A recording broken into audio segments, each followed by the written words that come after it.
La Corte de Justicia de Brasil selló la suerte del expresidente de ese país, Luiz Inácio Lula da Silva, en una reñida votación para no dar paso al pedido de habeas corpus, que sería el último recurso legal que le quedaba al expresidente brasileño para evitar la cárcel en el proceso que se le sigue por tráfico de influencias y corrupción. Se encuentra en la línea telefónica Pablo Giuliano, corresponsal de los medios públicos en Brasil, en Sao Paulo. Buenos días, Pablo. ¿Cómo amanece Brasil ante la decisión de la Corte Suprema de Justicia? Buenos días.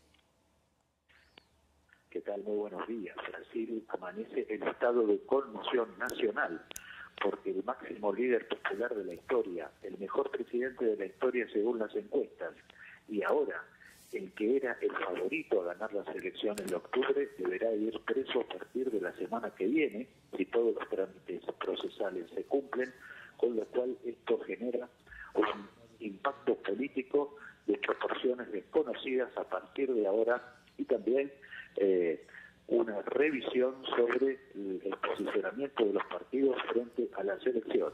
Por lo tanto, toda la ciudad de Sao Paulo, la más importante de Brasil y la más poblada de Sudamérica, te puedo decir que en estas horas se encuentra en estado de conmoción. Tanto los que están a favor como los que están en contra, nadie es indiferente a lo que acaba de ocurrir con Lula, al que le fue rechazado el habeas corpus para evitar la prisión como un fallo de segunda instancia y que se cumpla la Constitución, que dice que deben transitar en juzgado hasta que la persona pueda ser detenida, ¿no? Pablo, ¿qué se espera en las próximas horas? ¿Cuál podría ser la reacción de los partidarios del expresidente Lula? No escuché la pregunta. ¿Cuál podría ser la reacción? Repito, ¿cuál podría ser la reacción de los partidarios del expresidente Lula? ¿Se esperan manifestaciones en las calles? Sí, dentro de una hora comienza una reunión de la conducción del Partido de los Trabajadores en la que participarán los principales sindicatos y también los movimientos sociales como los Sin Tierra para determinar el plan de acción. Lo que se quiere hacer es arropen a Lula, que los seguidores arropen a Lula en el momento en el que se dicte su detención, y esto también generará un impacto político. Se esperan manifestaciones y también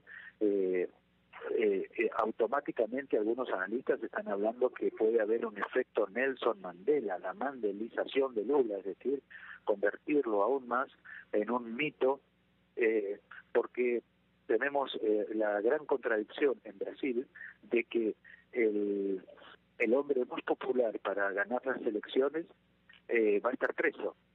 Entonces vamos a tener un preso popular, ¿no? Y esto generará un hecho político que el Partido de los Trabajadores intentará abordar y aprovechar de cara a las elecciones y también para presionar para una rápida liberación del expresidente, ¿no?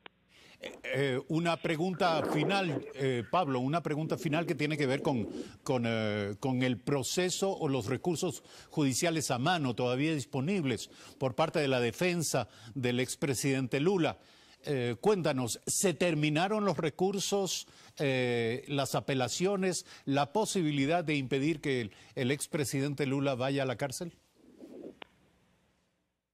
Bueno, hay varias cuestiones jurídicas complejas. La primera es que Lula tiene que cumplir una serie de trámites antes de que el juez Sergio Moro, el de la Operación Lavallato, ejecute su detención.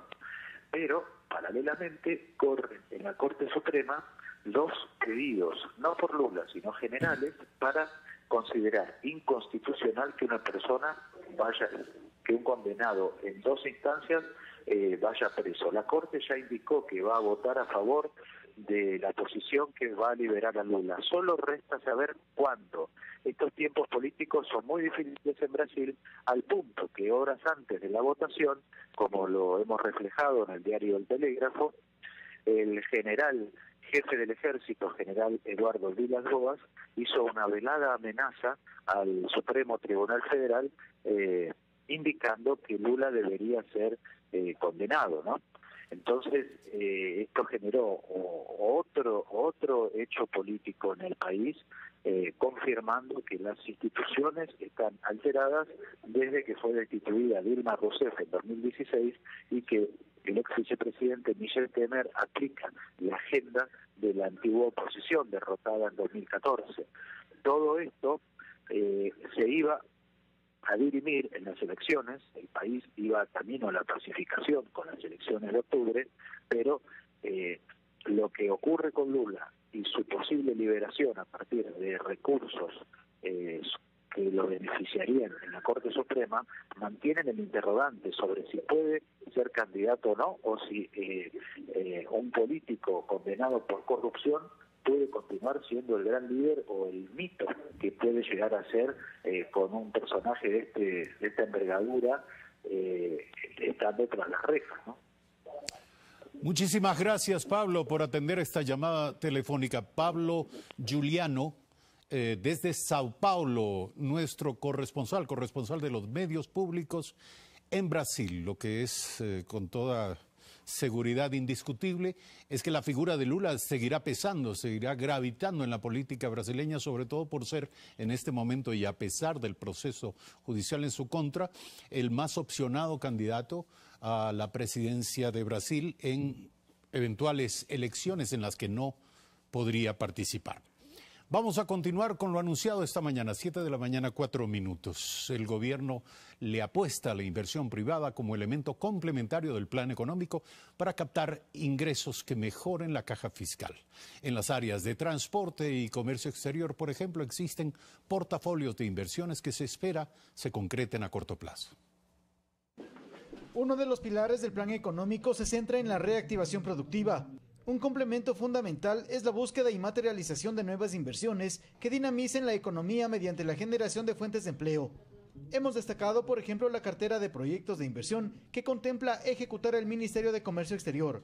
Están confirmadas el arribo al Ecuador de 36 empresas de 11 países que vienen a invertir en el Ecuador, en los sectores industriales, sector industrial, sector minero y sector energético. Lo mismo la cartera de Estado de Transporte y Obras Públicas. Generar alianzas público-privadas en 21 corredores viales a nivel nacional.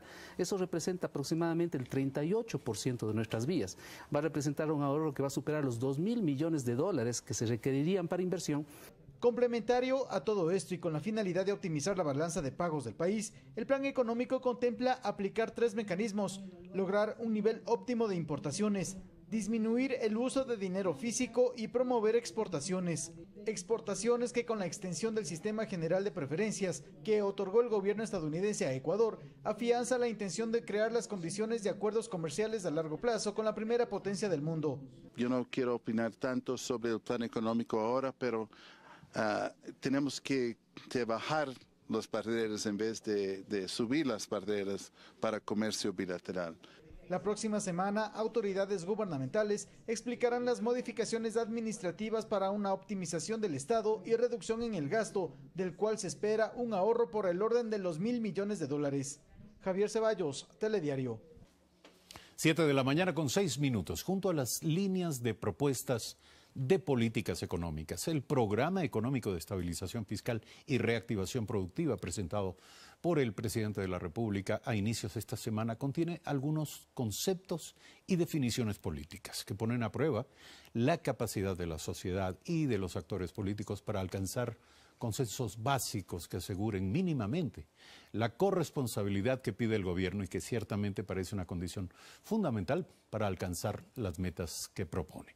En primera impresión vamos a conversar con Juan Sebastián Roldán, uno de los voceros oficiales designados por el presidente Moreno para explicar objetivos y alcances del anunciado programa. Buenos días y bienvenido. Sebastián. Preliminarmente y de manera general, el programa económico y de reactivación productiva del gobierno parece estar recibiendo la aceptación de los actores económicos en el país. Ahora, Pregunto, ¿será posible trasladar esa atmósfera de coincidencia al plano político, sobre todo a la Asamblea Nacional, que tendrá a cargo procesar algunos de los cambios legales y normativos de los que depende su ejecución? Repito, buenos días, Eduardo, buenos días a todas las personas que temprano en la mañana nos escuchan, nos miran.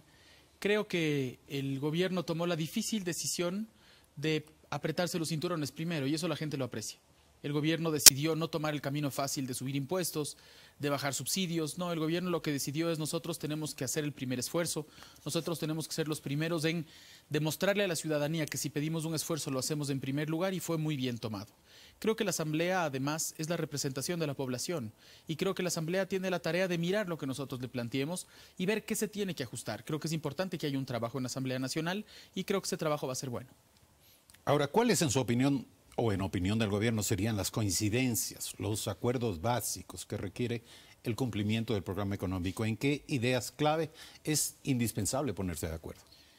Creo que es fundamental entender primero que el Ejecutivo, y comienzo por lo que dije hace un momento, va a hacer un esfuerzo importante. $1.000 millones de ahorro, disminución de ministerios, viceministerios, subsecretarías. Luego el gobierno también invita al sector privado con incentivos específicos para complementar el trabajo de lo público y lo privado para sacar adelante la economía ecuatoriana.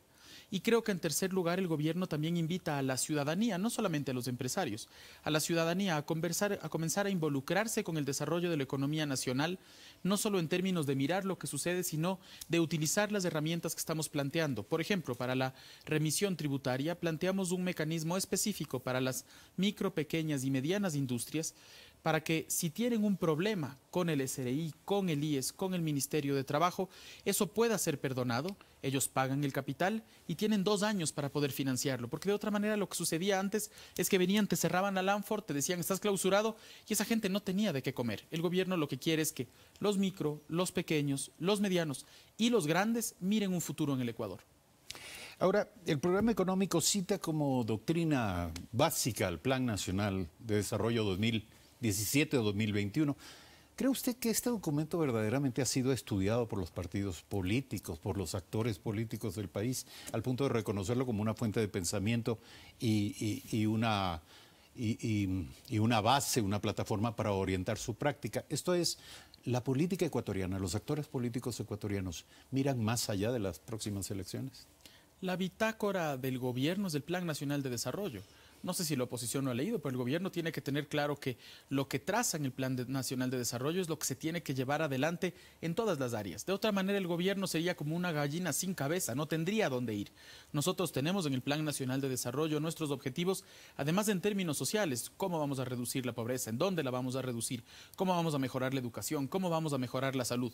Y el Plan Económico tuvo, sin duda alguna, como elemento fundamental ese Plan Nacional de Desarrollo. Ahora, no profundizar en diferencias y alentar acuerdos es claramente una estrategia discursiva del gobierno y es perfectamente comprensible, créame, pero la propia presentación del presidente de la República contenía una afirmación inquietante. Él dijo, hoy presentamos un programa basado en la transparencia y la verdad, no en falsas ilusiones ni en tremendismos para justificar un golpe a los más pobres.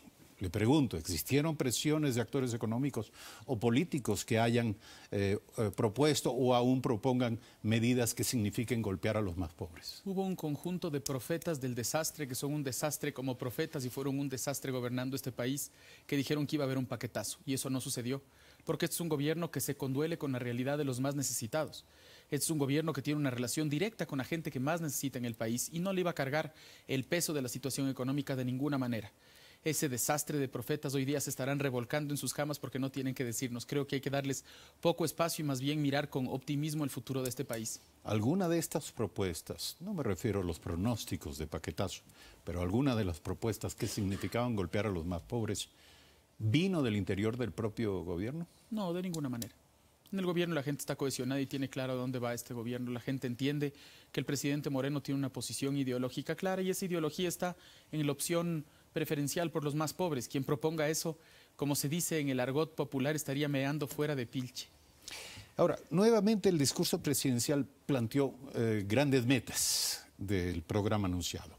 La primera, preservar los derechos ciudadanos mayoritarios y mayoritarios. La segunda, estabilizar la economía y la tercera, reactivar la producción y generar empleo. Así lo resume el propio presidente. Más allá del obligado optimismo y del necesario optimismo, sobre todo con la proximidad de elecciones seccionales, ¿hay en el país condiciones para alcanzar acuerdos políticos en torno a estas tres ideas básicas? La respuesta de la ciudadanía, de los actores de la economía, de los trabajadores, de los empresarios, después del plan, demuestran que sí. Y el gobierno lo que tiene que tratar es de juntar a los actores de la economía para que juntos empujemos el país. No tiene otro sentido. Si tenemos un problema, usted y yo, y tenemos que salir del problema, lo lógico no es pelearnos para tratar de salir del problema, sino llegar a acuerdos. Eso es lo que está buscando el gobierno. El gobierno está buscando que los distintos actores de la economía se sumen a una propuesta, que es el programa económico, que tiene como bitácora el Plan Nacional de Desarrollo, y sobre esa base busquemos en conjunto que la mayoría de los ecuatorianos estemos bien. Esto es bien sencillo, Eduardo, no es complicado. Lo hicieron complicado, porque lo que había que hacer antes era golpear y luego preguntar.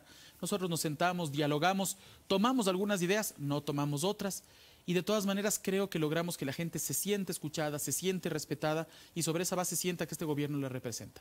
7 de la mañana, 13 minutos, preguntas finales para Juan Sebastián Roldán. ¿El programa económico podría significar una suerte de respiro o un nuevo comienzo en la gestión del gobierno? Una etapa marcada, por un lado, por la renovación de la confianza en la formulación, esta vez de objetivos, que buena falta hacían, y por otra, por un cierto agotamiento de la capacidad de los ecuatorianos para esperar resultados y beneficios de la gestión del Estado. No olvidemos que al gobierno le tomó 10 meses hacer la presentación de este programa económico. ¿No demanda esto también una renovación, una reorganización del propio gobierno, de los responsables de liderar y controlar la ejecución de las metas? Lo primero que hay que decir es por qué tomó 10 meses. Eso es fundamental. Y es porque cuando entregaron el gobierno al presidente Moreno, yo todavía no era parte de ese gobierno, y le decían que le entregaban la mesa servida. Cuando llegó, como él mismo dice, no es que la mesa no estaba servida, sino que se habían comido todo y se lo habían llevado todo. Para poder saber qué se llevaron, había que hacer un trabajo cuidadoso y pormenorizado de en qué situación dejaban el país, en términos fiscales, en términos monetarios, en términos de la producción, en términos del Estado como tal. Y es de ese diagnóstico que se hizo en todo este tiempo que sale un plan que tiene sentido. Uno no puede hacer una propuesta, no puede hacer un programa si no sabe en qué situación está. Y fue muy difícil poder recabar todos los elementos de juicio para poder llevar a esa propuesta. Creo que el gobierno hizo un trabajo difícil, y es un trabajo de ir sacando cada uno de los elementos para también entender en qué área había que trabajar para saber que los ecuatorianos se sientan representados por el programa. Sí, tomó tiempo. Sin embargo, ese tiempo hizo que sea un programa sólido, y esperamos que en el tiempo vayamos demostrando con los actos, ya no solamente con la propuesta del programa, con los actos, que fue una decisión correcta. Pero nuevamente, ¿esto no exige cambios en el liderazgo? Me refiero a los responsables de política, a los ejecutores. Creo que ¿No va a haber una renovación? Creo que la ministra de Finanzas, que fue renovada hace 2 semanas conmigo, ha demostrado de sobra su talante y su capacidad. Hasta ahí los cambios. Y creo que el presidente de la República tendrá que decidir quién es parte de su equipo. Para pedir, como usted decía, corresponsabilidad, el gobierno tiene que hacer sus tareas. Y en ellas es clave la reducción de $1.000 millones en el presupuesto del Estado. ¿Está claro cómo se va a hacer esto? Por supuesto que está claro. Lo que pasa es que nosotros lo que decidimos es, en lugar de hacer las cosas como en el pasado, que era el Jueves Santo mandar un paquetazo, tratar de que la gente amortigüe el golpe el viernes, el sábado y el domingo, y el lunes ver si ya la sacamos, el gobierno hace lo contrario.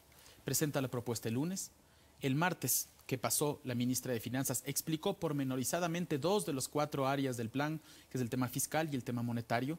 La próxima semana, el martes, el secretario de Planificación y el secretario general de la Presidencia le presentarán al país cuál va a ser esa reducción en términos de ministros, de viceministros, viceministerios, de subsecretarías, de secretarías, para optimizar el funcionamiento del Estado y para recortarnos, para hacer el esfuerzo de achicamiento.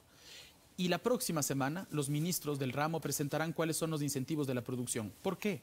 Porque no se puede presentar un programa tan grande y luego no poder discutir pormenorizadamente sus áreas. Un programa solamente va a ser exitoso si podemos discutir tema a tema con la ciudadanía, y así la ciudadanía se apropie del programa. Es nuestra intención. Ahora, el presidente en efecto confió a cada cartera de Estado las tareas que debe acometer para llevar a cabo, para materializar las partes que a cada una le toca en el alcance de las metas, pero hay tareas que son comunes a toda la estructura del Estado. Por ejemplo, la ejecución del segundo eje del programa, que es la reducción, la reestructuración y optimización del Estado. ¿Qué función tendrá la Secretaría Nacional de Planificación? Tomando en cuenta que dentro de pocos minutos estaremos también aquí dialogando con Edson Romo, secretario nacional de la CENPLADES. Repito, Edson lleva adelante el Plan Nacional de Desarrollo. Ese plan es el que dice estas son las metas. Es Edson un actor fundamental para la discusión del recorte del Estado, porque es quien decía esto se puede y esto no se puede, porque tampoco podíamos destruir el gobierno de tal manera que no cumplamos las metas. Y yo creo que el trabajo de Edson y las palabras que les va a decir después van a demostrar cómo estamos en buenas manos en términos de planificación y van a demostrar la seriedad del gobierno en términos de cuál es nuestra intención de, aun cuando nos acortemos, tener la fuerza para poder cumplir lo que hemos ofrecido. ¿Y cuál será su rol en la ejecución de este programa? Me refiero, ¿tendrá responsabilidades adicionales a las ya anunciadas y ha venido ejerciendo? Acompañar al presidente de la República en sus decisiones y acompañar a mis compañeros ministros en que podamos cumplir con la ciudadanía. 7 de la mañana, 18 minutos. Juan Sebastián Roldán, secretario de la Presidencia de la República y uno de los voceros para la divulgación y el análisis público del contenido del programa económico anunciado por el gobierno. Gracias por estar esta mañana aquí. Muchas gracias. Hagamos una brevísima pausa, regresamos en un instante.